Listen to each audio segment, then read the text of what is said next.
Good evening, ladies and gentlemen. This is Walter Klondike from Convention Hall, Miami Beach, bringing you the first get-together convention of Republicans and Democrats alike.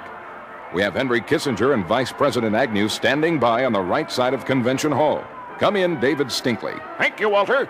Mr. Kissinger, amid this historic moment, with all the pomp and grandeur of the political system of America all around you, tell us, sir, what are your innermost thoughts at this very moment? Gotta find a woman, gotta find a woman, gotta find a woman, gotta find a woman. Vice President Agnew, what are your thoughts, sir? Right on. Right on. Mr. Agnew, when you heard the rumors that President Nixon might not select you as his running mate again, what did you say to him? You never should have promised to me. Give it here. Don't hold back now. Give it here. Don't say nothing. Just give it here. Come on. Mr. Agnew, if you were in Senator McGovern's place, who would you have chosen as a running mate? Bertha. Bertha who? Bertha Butt. Who's she, sir? One of the Butt sisters. Do you agree, Mr. Kissinger? Gotta find a woman, gotta find a woman, gotta find a woman, gotta find a woman. Thank you, Henry Kissinger and Vice President Agnew. Back to you, Walter. Thank you, David. Now, Sidney Bruntley is over on the left side. He has Sergeant Shriver with him.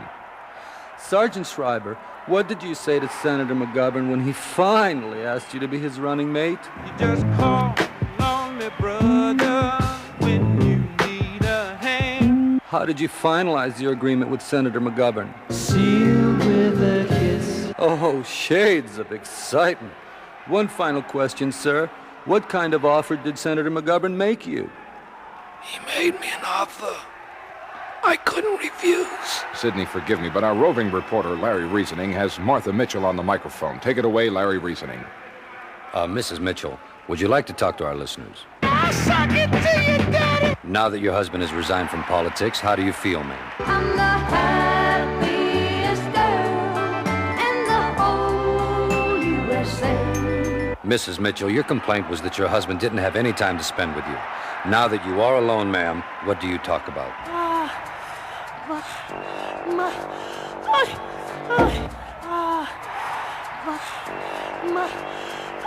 Well, I can understand that, Mrs. Mitchell. Now, back to you, Walter. Sidney Bruntley is on the left side of the floor with Mr. and Mrs. Eagleton and Senator McGovern.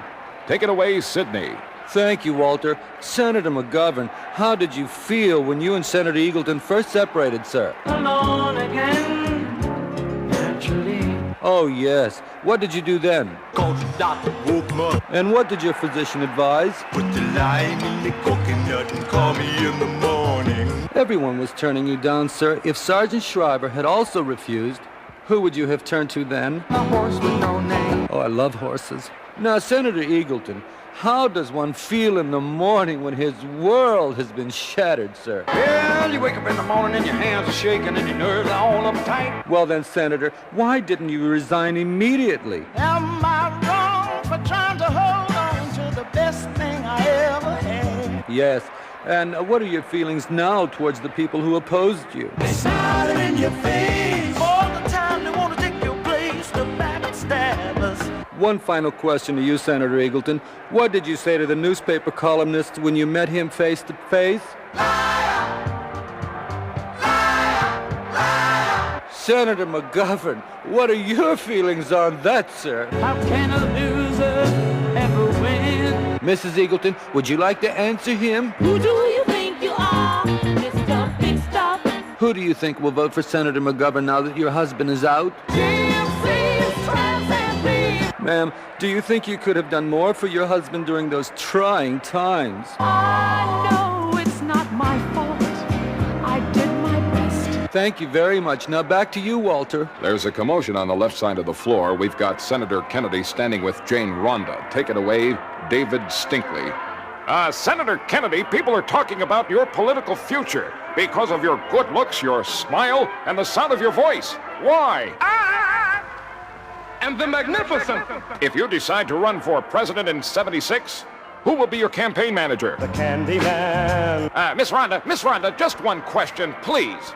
What do you think of President Nixon? I don't know how to love him. Thank you, Miss Ronda. Mr. Kissinger, what are you doing all the way over here on this side of the hall? Gotta find a woman, gotta find a woman, gotta find a woman, gotta find a woman. That's it from here, Walter. Thank you, David. Thank you, Sidney. Thank you, Larry.